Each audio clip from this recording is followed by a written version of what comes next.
سلام به همه.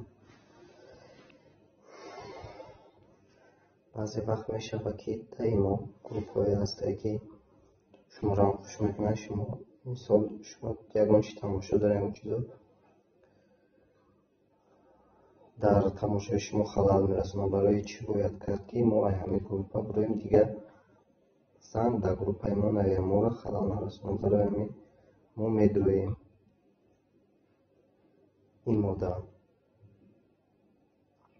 این همین گروپ ها. مثال من خوشم در همین گروپ ها من جدا نمیدارم آداگه ما وقت یگان چی تماشا دارم زنگ همین گروپ ها آمدن میکنم بپرسید مثل برای که ما در همین گروپ ها خوشم. این هم سه نقطه رو میجیخیم. گروپ ها را این ساختگی کمی آدم که участникаш نمیبینیم. مثال سه участник یعنی سه участник مثال ما هم هستم. زد میکنیم پایان میریم وایتی از گروپ ها دم میکنیم. تمام دیگه ما در گروپ سبشن نمیاید ما را خلال نمیرسونه.